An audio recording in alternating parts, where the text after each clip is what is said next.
जय हिंद दोस्तों। स्वागत है आपका परीक्षा कोचिंग सेंटर के एक और बेहतरीन वीडियो में। जैसा कि इससे पहले हम लोगों ने जो वीडियो बनाया था उसमें माध्यमिक 2022 के हिंदी, हिस्ट्री और ज्योग्राफी का एमसीक्यू तथा एसक्यूज क्वेश्चंस को हम लोगों ने सॉल्व किया था, जिसके कारण वो बच्चे जिनको यह अनुमान नहीं था कि क्या उनके द्वारा किया गया शॉर्ट क्वेश्चन सही है कि गलत है, उन्हें यह पता चला कि उनके द्वारा जो किया गया शॉर्ट क्वेश्चन है वो कितने परसेंट सही है और कितने परसेंट गलत है। ठीक है, तो यदि आप लोगों ने उस वीडियो को नहीं देखा है तो दिक्कत की कोई बात नहीं, डिस्क्रिप्शन बॉक्स में लिंक दे दिया गया है, आप लोग वहां जाकर उस वीडियो को देख सकते हैं। ठीक है, यह जो वीडियो है बहुत ही खास होने वाला है क्योंकि इस वीडियो में हम लोग बात करने वाले हैं लाइफ साइंस के शॉर्ट क्वेश्चन आंसर क्वेश्चन के बारे में। ठीक है, जिसके कारण आप लोगों को यह अनुमान हो जाएगा कि लाइफ साइंस में किए गए शॉर्ट क्वेश्चन का आप लोगों ने कितने परसेंट सही और कितने परसेंट गलत उत्तर दिया है। ठीक है, तो आप लोग वीडियो के साथ बने रहें। यदि वीडियो हमारा अच्छा लगे तो ज़रूर लाइक करें, यदि चैनल हमारा अच्छा लगे तो सब्सक्राइब करें और जितने ज़्यादा हो सके उतना ज़्यादा आप वीडियो को शेयर करें, जिसके कारण बहुत सारे लोगों को यह जानकारी प्राप्त हो कि उनके द्वारा किया गया जो क्वेश्चन आंसर अटेम्प्ट था वो कितना परसेंट सही है और कितने परसेंट गलत है। ठीक है, तो चलते हैं हम लोग अपने स्क्रीन के ऊपर और देखते हैं लाइफ साइंस के क्वेश्चंस को और उसको करते हैं हम लोग सॉल्व। तो दोस्तों आ चुके हैं हम लोग अपनी स्क्रीन के ऊपर। अब आपको दिखाई दे रहा होगा माध्यमिक 2022 के लाइफ साइंस का क्वेश्चन पेपर। जैसा कि आपको पता ही है क्योंकि आपने एग्ज़ाम स्वयं दिया है, तो जो माध्यमिक का एग्ज़ाम टाइमिंग होता है वो 3 घंटा 15 मिनट का होता है। पेपर आपका होता है 90 मार्क्स का, 10 नंबर स्कूल से मिलता है और टोटल होते हैं आपके 100 नंबर के पेपर। ठीक है, अब देखिए यहाँ पर कुछ निर्देशिका दिया गया है, इसको एक बार देख लेते हैं। ठीक है, इससे जो आने वाले जो माध्यमिक के बच्चे हैं उनको थोड़ा सा सहायता होगा कि नियमित परीक्षार्थियों को विभाग क, ख, ग तथा घ के प्रश्नों का उत्तर देना होगा। ठीक है, जो नियमित परीक्षार्थी हैं उनको विभाग क, ख, ग, घ इन सभी जो वर्ग हैं उनके उत्तर आपको देने होंगे। ठीक है, दृष्टिहीन परीक्षार्थियों हेतु विशेष निर्देशिका। विभाग घ में 4 का 1 प्रश्न के बदले 4 का 1 का ए का उत्तर देना होगा। बाह्य परीक्षार्थियों को विभाग क, ख, ग तथा घ के साथ विभाग अंग का भी उत्तर देना होगा।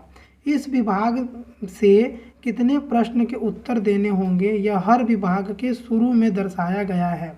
ठीक है, इसको एक बार निर्देशिका को आप लोगों को जरूर पढ़ना चाहिए। कितने बच्चे होते हैं जो कि इस निर्देशिका को पढ़े बिना ही क्वेश्चन आंसर अटेम्प्ट करने लगते हैं, जिसके कारण क्या होता है वो बाह्य परीक्षार्थियों के द्वारा जो क्वेश्चंस दिए गए हैं उन क्वेश्चंस को भी वो लोग सॉल्व कर देते हैं, जबकि यदि वो उस क्वेश्चंस को सॉल्व करेंगे तो उनको क्या होगा, नंबर नहीं मिलेगा।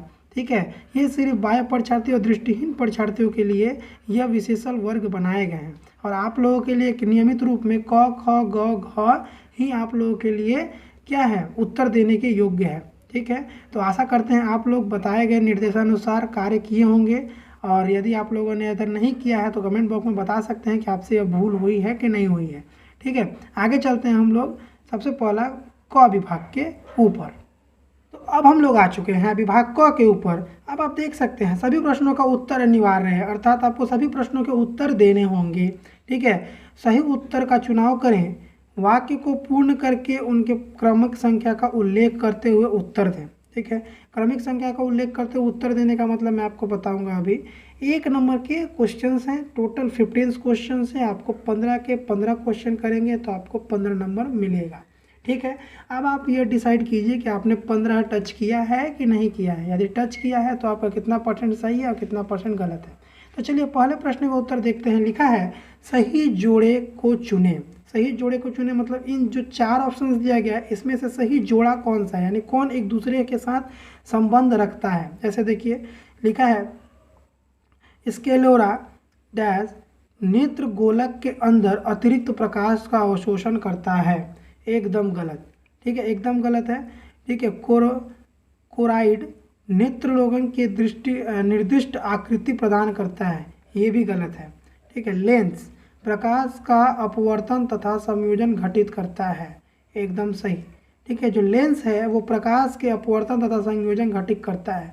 रेटिना क्या है, देखिए रेटिना स्पेशली लेंसमेंट के द्वारा लेंस को पकड़े रखता है, गलत। रेटिना का कार्य है, रेटिना कार्य छवि बनाना होता है। ठीक है, लेंस प्रकार का अवतरण संयोजन घटित करता है, लेंस कौन करता है, लेंस करता है। तो आंसर क्या होगा, 1 का सी, जो लेंस है वो आपका सही होगा। इसको अगर आपने लिखा होगा तो 1.1 ठीक है, 1.1 डैश सी कर लेंस डैश प्रकाश का अपवर्तन समाज घटित करता है। यदि इस प्रकार आप लोगों ने उत्तर दिया होगा तो आपका उत्तर 100% सही कहलाएगा। ठीक है, चलिए आगे चलते हैं नेक्स्ट क्वेश्चन पे। नेक्स्ट क्वेश्चन आप देखिए, बोला गया है 1.2, ठीक है, एड्रेनलिन संबंधित कौन सा कथन असत्य है? असत्य मतलब गलत है। ठीक है, देखिए हृदय की गति को बढ़ाता है, किशोरावस्था के दौरान शुक्राणु उत्पादन में सहायक है, हृदय उत्पादन में वृद्धि करता है, ठीक है, स्टोलिक रक्तचाप की वृद्धि करता है। तो एड्रेनलिन जो है वो हृदय गति को बढ़ाता है, हृदय उत्पादन की वृद्धि को भी बढ़ाता है और स्टोलिक रक्तचाप की वृद्धि को भी ये बढ़ाता है। ये मैंने किसी भी काम को बढ़ाने में काम करता है। ठीक है, लेकिन किशोरावस्था के दौरान शुक्राणु उत्पादन में सहायक है, ये ऑप्शन जो है वो गलत है। ठीक है, ये कथन एड्रेनलिन के लिए नहीं है, तो ये जो है ऑप्शन सही होगा। ठीक, तो ये आपका 1.2 का ऑप्शन क्या होगा? बी नंबर जो होगा वो सही होगा। ठीक है, आगे बात करते हैं, देखिए 1.3, ट्रिपिक गति का लक्षण निम्नलिखित में से कौन सा है? उन्हें चुनकर लिखना है। ठीक है, ट्रिपिक गति का जो लक्षण है उनमें ऑप्शंस में से कौन सा ऐसा ऑप्शन है जो कि सही है? सबसे पहला देखिए लिखा है, उद्दीपन की दिशा में पौधे के कुछ निर्दिष्ट भागों में प्रेरित वक्र गति का नियंत्रण करता है। ठीक है, यह एक प्रकार का सफेद गति है। उद्दीपन की तीव्रता से पौधे के कुछ निर्दिष्ट भागों में प्रेरित वक्र गति का नियंत्रण करता है, ऑक्सिन के प्रभाव में नहीं होते हैं। ठीक है, तो जो इसका आंसर होगा वो होगा ए नंबर होगा, उद्दीपन की दिशा में पौधे के कुछ निर्दिष्ट भागों में प्रेरित वक्र गति का नियंत्रण करता है। जो ट्रैफिक गति है वो क्या क्या है? उद्दीपन, ए नंबर ऑप्शन होगा। ठीक है, अब आगे बढ़ते हैं हम लोग। तो अब हम लोग आ चुके हैं 1 का 4, स्तंभ ए को स्तंभ बी से मिलाएं तथा सही उत्तर का चुनाव करें। ठीक है, इसमें हम लोग स्तंभ ए को स्तंभ बी से मिलाएंगे, लेकिन इसका ऑप्शंस दिया गया है, देखिए ABCD। ठीक है, इस ऑप्शंस की सहायता से इसमें मिलाना होगा कि हमने जो इसमें ऑप्शंस मिला है वो कौन से ऑप्शन से मेल खाता है। ठीक है, कौन से ऑप्शन से मेल खाता है उसे हम लोगों को देखना होगा। ठीक है, तो चलिए चलते हैं हम लोग, अब देखते हैं इसको। CSF क्या करता है? तो CSF जो है वो आघात अवशोषक का कार्य करता है। ठीक है, आघात अवशोषक का कार्य करता है। जो CSF है वो क्या करता है? आघात अवशोषक का कार्य करता है। ठीक, चलिए आगे देखते हैं। मेनिजेंस क्या करता है? तो जो मेनिजेंस है वो केंद्रीय तंत्रिका तंत्र को आघात से बचाता है। क्या बचाता है? केंद्रीय तंत्रिका तंत्र को आघात से बचाता है। और अब एक ही बचा है, एक ही कौन मिलान होगा? ये होगा। तो इसका ऑप्शंस क्या बनकर आया? इसका ऑप्शन बन गया A का 3, B का 1 और C का 2। इसमें देखिए A का 3, B का 1 और C का 2 कहाँ मिलता है? तो ऑप्शन नंबर जो B है वो इस रेखा पर एकदम सही उतरता है। इस प्रकार जो 4 का 1 का जो उत्तर होगा वो ऑप्शन नंबर B होगा। ठीक है, आशा करते हैं आप लोगों को समझ में आ रहा होगा। यदि आप लोगों को समझ में आ रहा है तो ज़रूर वीडियो को लाइक करें और हमारे चैनल को ज़रूर सब्सक्राइब करें। आगे बात करते हैं 5वें नंबर प्रश्न पे। देखिए 5वां नंबर प्रश्न है, निम्नलिखित में से कौन सा क्रम सही है? अब ये बताना है कि इन सभी में से कौन सा क्रम सही है। ठीक है, तो देखिए सबसे पहला है संवेदी अंग, कार्यकारी अंग, संवेदी तंत्रिका, चालक तंत्रिका, तंत्रिका केंद्र। ठीक है, इसका मैं बता दूं, इसका जो असली आंसर होगा ये होगा आपका C नंबर। ठीक है, संवेदी अंग, संवेदी तंत्रिका, संवेदी केंद्र, चालक तंत्रिका और कार्यकारी अंग, ये जो ऑप्शन है ये 100% सही है और यही कतार आंसर इसका, इस लाइन का आंसर होगा। ठीक है, चलिए 6 नंबर में चलते हैं। सही जोड़ों का चुनाव करो। सही जोड़ों का चुनाव करने में आपको है, ठीक है, इसका आंसर होगा D नंबर, टेलोफेज, केंद्रीय झिल्ली तथा केंद्रिका का पुनः प्रकट होना। ठीक है, टेलोफेज क्या कहलाता है? तो केंद्रीय झिल्ली तथा केंद्रिका का पुनः प्रकट होना टेलोफेज कहलाता है। ठीक है, इस प्रकार हम लोगों ने 6 प्रश्नों का उत्तर देख लिया। यदि आप लोगों को समझ में नहीं आ रहा है तो कमेंट बॉक्स में जरूर कमेंट करके पूछें कि हम जरूर बताएंगे। हम आशा करते हैं आप लोगों को समझ में आ रहा होगा। इसके बाद हम लोग चलते हैं अपने नेक्स्ट क्वेश्चन पे। अगला क्वेश्चन देखिए 1.7, क्वेश्चन बोला है गुणसूत्र का अंतिम भाग का नाम है। ठीक है, गुणसूत्र के अंतिम भाग का क्या नाम है? तो गुणसूत्र के अंतिम भाग का नाम है, ठीक है, टेलोमियर। क्या नाम है? टेलोमियर। ठीक है, ऑप्शन नंबर B होगा आंसर इसका। ठीक, आगे बात करते हैं, देखिए 8 नंबर, निम्न कथनों में से कौन सा क्रॉस परागण के बारे में असत्य है? ठीक है, तो जिसमें बताना है कि क्रॉस परागण के बारे में कौन सा जो कथन है इन चारों ऑप्शंस में वो गलत है। ठीक है, तो इसमें है जातियों की अशुद्धता को निरक्षित रखता है। ठीक है, ऑप्शन नंबर सी जो जातियों की अशुद्धता को आरक्षित संरक्षित रखता है ये गलत है। क्रॉस परागण में ये प्रक्रिया नहीं होती है। चलिए आगे बात करते हैं क्वेश्चन नंबर 9 के 1.9 का। अब आप देख रहे हैं क्वेश्चन नंबर 1.9, निम्न में से लैंगिक और अलैंगिक प्रजनन के अंतर की जांच करें और सही उत्तर का चुनाव करें। ठीक है, अलैंगिक और लैंगिक प्रजनन के बारे में जो सही धारणा है इसमें से कौन सा है? ठीक है, चलिए अब देखते हैं इसमें अलैंगिक और लैंगिक प्रजनन में। देखिए कुछ ऑप्शंस दिए गए हैं, इन ऑप्शंस के माध्यम से हमें यह बताना होगा इसमें से कौन सा सही है।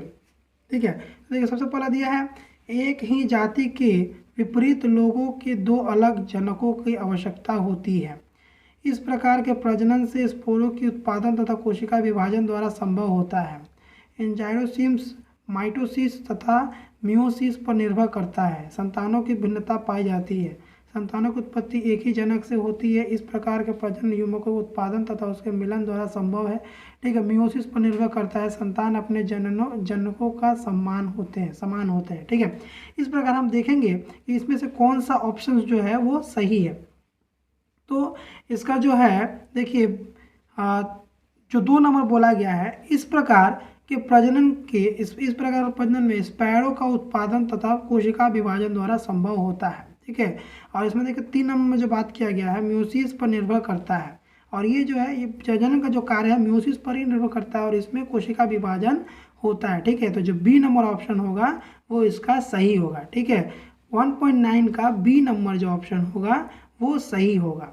ठीक है, चलते हैं अपने नेक्स्ट क्वेश्चन के ऊपर। अब हम लोग आ चुके हैं 10वें नंबर प्रश्न के ऊपर। अब देखिए 10वां नंबर प्रश्न क्या बोलता है, मनुष्यों में सही जोड़े का चुनाव करें। ठीक है, मनुष्यों में सही जोड़े का चुनाव करना है। अंडाणु का स्वाभाविक क्रोमोसोम विन्यास 22A + XX। अंडाणु का स्वाभाविक क्रोमोसोम विन्यास 22A + Y। अंडाणु का स्वाभाविक क्रोमोसोम विन्यास 22A + X। ठीक है, अंडाणु का स्वाभाविक क्रोमोसोम विन्यास 22A + XY। इन चारों ऑप्शंस में से आप लोगों ने कौन सा ऑप्शन टच किया है ये तो आप लोग अनुमानतः अपने कॉपी में देख ही चुके होंगे, लेकिन वास्तविक में इसका आंसर क्या होगा यह मैं आपको बताता हूँ। ठीक है, तो मनुष्यों का सही जोड़ा है अंडाणु का स्वाभाविक क्रोमोसोम विन्यास 22 का A + X। ठीक है, ऑप्शन नंबर सी जो है वो इसका सही उत्तर है। ठीक है, आगे बात करते हैं नेक्स्ट क्वेश्चन की। तो 11 नंबर जो क्वेश्चन दिया गया, नीचे दिए गए जीनोटाइप में कौन सा दोनों लोकस के लिए संयुग्मजी है उसे चुनकर लिखना है। ठीक है, तो इसमें से इसका ऑप्शंस जो है इस ऑप्शंस में से जो BRR है BBRR ये ऑप्शन जो है वो सही है। ठीक है, आगे बात करते हैं। देखिए 12 नंबर सफ़ेद वर्ण तथा खुदरे बाल वाले गिनीपिग का जीनोटाइप का चुनाव करें। ठीक है, तो इसका जो उत्तर होगा ये BBRR होता है। ठीक है, BB capital 2 R, BB short में और एक R बड़ा और एक R छोटा होता है। ठीक है, नेक्स्ट चलिए आगे बढ़ते हैं। तीसरा नंबर में मेंडल के निम्न में से कौन से 2 लक्षणों को प्रभावी लक्षण माना जाता था? ठीक है, मेंडल के निम्न में से कौन 2 लक्षणों को प्रभावी लक्षण माना जाता था? तो इसका आंसर होगा तने की लंबाई लंबा, बीज का आकार गोल। ठीक है, तने की लंबाई क्या होगा लंबा और बीज का आकार गोल होता था। ठीक है, हम आशा करते हैं कि आप लोगों को वीडियो बहुत ही अच्छा लगा होगा। तो 14 नंबर क्वेश्चन देखिए, एक संकलित लंबा टी और टी जो कैपिटल टी और शॉर्ट टी तथा एक शुद्ध बौना टी शॉर्ट टी। ठीक है, मटर के पौधे के परागण से उत्पन्न मटर के पौधे से अंकुरित एक बीज की प्रकृति का अनुमान लगाएं। ठीक है, तो इसमें बताना है कि 100% लंबा होगा कि 50% लंबा 50% बौना होगा या 100% बौना होगा या 75% लंबा या 25% बौना होगा। ठीक है, तो ये जो है ये 50-50 होगा क्योंकि इसमें जो कैपिटल टी और टी जो है जो लंबा और बौना दोनों मिला है, इसलिए इसमें 50-50 का आसार है। ठीक है, 50% लंबा तो 50% बौना होगा। चलिए आगे बढ़ते हैं। आगे देखिए, शादी से पूर्व आनुवांशिक काउंसलिंग से परामर्श लेने से निम्न में से कौन से रोग से बचा जा सकता है। ठीक है, कौन से रोग से बचा जा सकता है, तो इसका आंसर होगा थैलासीमिया। ठीक है, थैलासीमिया से बचा जा सकता है। ठीक है, इस प्रकार हम लोगों ने MCQs को सॉल्व कर लिया। अब इन 15 में से आपके कितने मार्क्स आएंगे आप यह सिद्ध कर लीजिए। चलिए आगे बढ़ते हैं विभाग ख के ऊपर। तो अब हम लोग आते हैं विभाग ख के ऊपर। विभाग ख में देखिए, निर्देशानुसार नियम 26 प्रश्नों में से 21 प्रश्नों का उत्तर देना है। ठीक है, इसमें से ये जो खाली स्थान है ये 5 नंबर का होता है। निम्नलिखित खाली स्थान सही भरे 5 में से 5 को उत्तर दे देंगे हम। ठीक है, देखिए 5 का उत्तर किस प्रकार है। पौधे के पेक बीजों में डैश हार्मोन भारी मात्रा में पाया जाता है। कौन सा, तो जिब्रेलिन। ठीक है, जो जिब्रेलिन हार्मोन होता है वो भारी मात्रा में पाया जाता है। आगे बात करते हैं, प्रतिवर्ती क्रिया तेज ताक्षणिक और डैश होती है। कौन सा होती है, तो अनैच्छिक है। ठीक है, डैश कोशिका विभाजन के तर्क तंतुओं का निर्माण नहीं होता। ठीक है, ऑटोसोम कोशिका विभाजन में तर्क तंतुओं का निर्माण नहीं होता। ठीक, डैश एक कीट परागीय पुष्प है। कौन, आम का। ठीक है, और रोलर जीव की क्षमता रखने वाली जीन डोमिनेंट है। ठीक है, क्या है, रोलर जीव की क्षमता रखने वाला जीन है वो डोमिनेंट होता है। ठीक है, इस प्रकार उन्होंने 5 क्वेश्चन का देख लिया। 5 में से आपका कितना आंसर सही है आप देख सकते हैं। चलिए आगे बढ़ते हैं हम लोग। अब आप देख रहे हैं नेक्स्ट क्वेश्चन 2.6। चूंकि होमोफीलिया का कारक जीन अप्रभावी है इसलिए इस रोग के गुण स्थिति में ही अवगत होते हैं। तो कौन सा गुण, माने इस स्थिति में रोग के कौन सा गुण होता है, तो होमोजीनियस जो होता है। ठीक है, इसमें अभिगत होते हैं। ठीक है, इस प्रकार आप स्पेलिंग देख सकते हैं होमोजीनियस का, आप लोग इसे लिख सकते हैं। ठीक है, आगे बात करते हैं शॉर्ट क्वेश्चंस के लिए भी आप लोगों का समाधान हो जाएगा कि इससे आपको शॉर्ट क्वेश्चन भी रेडी हो जाएगा कौन कौन से क्वेश्चन आपके आए थे। चलिए आगे बात करते हैं ट्रू फॉल्स का। ठीक है, निम्नलिखित में से सही तथा गलत का चुनाव करना है। कोई 5, ठीक है, 6 क्वेश्चन दिए गए हैं, इसमें से 5 को आपको लिखना है। लिखा है, दूरस्थ चीज़ों को देखने हेतु लेंस का नाभि दूरी बढ़ता है। एकदम सही। ठीक है, ट्रू होगा। हर न्यूक्लियोसाइड में नाइट्रोजन युक्त क्षार तथा फास्फोरिक अम्ल होता है। एकदम गलत, फॉल्स होगा। ठीक है, मनुष्यों के लिंग निर्धारण में महिलाओं की कोई भूमिका नहीं होती। ट्रू। ठीक है, मनुष्यों के लिंग निर्धारण में महिलाओं की कोई भूमिका नहीं होती। सही बात है। यदि कोई मटर के पौधे में TT या TT, कैपिटल T और स्मॉल t विशुद्धता रहती है तो एलिन के सापेक्ष वह मटर के पौधा विषम युग्म होता है। गलत। ठीक है, चूँकि मटर के फूल एक लिंग है तो उसमें स्वपरागण या क्रॉस परागण की क्रिया की जा सकती है। एकदम गलत, नहीं होगा, नहीं हो सकता। ठीक है, नेक्स्ट बात करते हैं आगे। कोशिका विभेदन में संगति, आगे बात करते हैं। कोशिका विभेदन में संतति कोशिकाओं को विभिन्न प्रकार से परिवर्तित तथा रूपांतरित करने पर उत्तक अंग तथा तंत्र का गठन होता है। बात एकदम सही है, ट्रू। ठीक है, इस प्रकार आप याद कर सकते हैं true false true, false false true. ठीक है, आप लोगों ने देख लिया होगा, आपको अनुमान हो गया कि आपने कितने आंसर्स किए हैं। आगे बात करते हैं। देखिए अब आते हैं हम लोग स्तंभ में। देखिए स्तंभ 1 से स्तंभ B को सर्वोच्च उपयुक्त सभी शब्दों से मिलाने के पश्चात उत्तर के जोड़े में क्रमिक संख्या के सहज सजाकर लिखिए। कोई 5 करना है। ठीक है, तो इसका आंसर हम लिखेंगे। देखिए लिखा है डायबिटीज़ इंसिपिड्स। ठीक है, डायबिटीज़ इंसिपिड्स को मिलान हम किससे करेंगे, तो डायबिटीज़ इंसिपिड्स का मिलान होगा ADH का अल्पस्राव। ठीक है, इसका मिलान हम इससे करेंगे। आगे बात करते हैं श्वान कोशिका। श्वान कोशिका क्या है, तो श्वान कोशिका का मिलान करेंगे हम लोग एक्सान के न्यूरोलेमा तथा माइलिन शीथ के बीच स्थित। जनांग कोशिका कहाँ है, तो एक्सॉन के न्यूरोनेमा तथा माइलिन शीथ के बीच स्थित यह एक कोशिका है। ठीक है, आगे बात है मियोसिस। जो मियोसिस है वो क्या है, तो वो स्पोर मातृ कोशिका तथा जनक मातृ कोशिका का एक हिस्सा है। ठीक है, इस प्रकार देखिए जो नेक्स्ट है जीर्ण काल। ठीक है, जीर्ण काल का क्या आंसर होगा इसमें से? जीर्ण काल का जो होगा वो है आपका हड्डियों का नाजुक होना। ठीक है, क्या होगा? हड्डियों का नाजुक होना। और अनुवांशिक रोग का आपका होगा, ठीक है, वर्णतता। वर्णतता क्या होगा? अनुवांशिक रोग का कारण है। ठीक है, मेंडल का द्वितीय नियम कौन सा है? तो मेंडल का द्वितीय नियम है आपका स्वतंत्र अवयव का नियम। ठीक है, इस प्रकार जो इसका अति है, इस पर देख सकते हैं कि 2 का 13 का जो ऑप्शन होगा डी। ठीक है, 2 का 14 का होगा सी, 2 के 15 का होगा ई, 2 का 16 का होगा बी, 2 का 17 का होगा एफ और 2 का 18 का होगा ए। ये जो जी है ये आपको सिर्फ उलझन में डालने के लिए दिया गया है। ठीक है, आप लोगों ने यदि हमारे चैनल को देखा है तो जरूर हमारे चैनल को सब्सक्राइब करें। यदि वीडियो अच्छा लगे तो वीडियो को लाइक जरूर करें। आगे बढ़ते हैं हम लोग।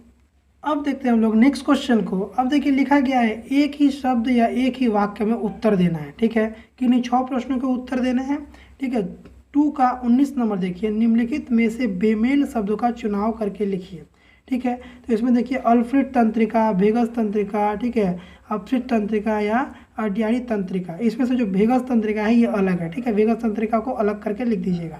हार्मोन का कार्य पूरा हो जाने के बाद उसका प्राणी के शरीर में क्या परिणति होता है? ठीक है, तो हार्मोन का कार्य पूरा हो जाने के बाद उस प्राणी के शरीर में क्या होता है? वो नष्ट हो जाता है, वो बचता नहीं है। ठीक है, आगे बात करते हैं कि संपर्क युक्त जोड़े नीचे दिए गए हैं। पहले जोड़े का आधार पर दूसरे जोड़े खाली स्थान उपयुक्त शब्द में भरें। ठीक है, तो देखिए प्यूरिन, एड्रेलिन, ठीक है, पिरामिडन। तो इसका उत्तर क्या होगा? यूरेसिल। क्या होगा? यूरेसिल। ठीक है, यूरेसिल आप लोगों ने लिखा होगा तो सही होगा। ठीक है, आगे बात करते हैं। देखिए कोशिका चक्र के चेक पॉइंट के कार्य में विघ्न होने से क्या होगा? ठीक है, जैसे कोशिका चक्र के चेक पॉइंट में यदि कोई विघ्न आता है तो कोशिका चक्र रुक जाएगा, जिसके कारण क्या होगा? वो जो आंतरिक कोशिका है, ठीक है, उसका विभाजन जाएगा और उससे क्या होगा? ट्यूमर जैसी बीमारी हो सकती है। इसका लिखेंगे कैसे? तो कोशिका चक्र के चेक पॉइंट के कार्य में विघ्न होने पर कोशिका चक्र रुक जाएगा, जिसके कारण ट्यूमर जैसी बीमारी भी हो सकती है। ठीक है, उसके बाद नेक्स्ट क्वेश्चन देखिए संकरण क्या है? ठीक है, तो इसका आंसर थोड़ा सा लंबा है, इस छोटी जगह पे नहीं हटेगा, इसलिए आपके स्क्रीन पर इसका उत्तर दिखाई दे रहा होगा, आप लोग उसे देख लीजिएगा। ठीक है, आगे बात करते हैं प्रभावी लक्षण क्या है? ठीक है, इसको देखिए, इसका आंसर आपके स्क्रीन पर दिखाई दे रहा होगा, आप लोग उसके स्क्रीनशॉट ले लीजिएगा। आगे बात करते हैं। देखिए 2.25 निम्न चारों पदों में से एक बाकी तीनों का समन्वय है, उसे खोज कर लिखिए। ठीक है, तो इसमें क्या होगा? थायरोक्सिन। जो थायरोक्सिन है ये, ठीक है, ये अलग है, इसको लिख लीजिएगा। ठीक है, उसके बाद देखिए 2.26 का है इन फेज के किस दिशा में तर्क तंतुओं के लिए आवश्यक प्रोटीन संश्लेषित होता है? ठीक है, तो वो है G1 फेज। G1 फेज में जो है वो प्रोटीन संश्लेषण होता है। ठीक है, हम आशा करते हैं कि आप लोगों को हमारे द्वारा बनाया गया वीडियो अच्छा लगा होगा। यदि आपको इससे हमें थोड़ी सी भी जानकारी प्राप्त होती है तो आप लोग हमारे चैनल को जरूर सब्सक्राइब करें, वीडियो को जरूर लाइक करें और जितना ज़्यादा हो सके इसे अपने दोस्तों के साथ शेयर करें, ताकि उन्हें अनुमान हो कि उनके द्वारा किया गया क्वेश्चन आंसर कितना % सही और कितना % गलत है। ठीक है, इस प्रकार हम लोग मिलते हैं अपने नेक्स्ट वीडियो में। तब तक के लिए जय हिंद, जय भारत।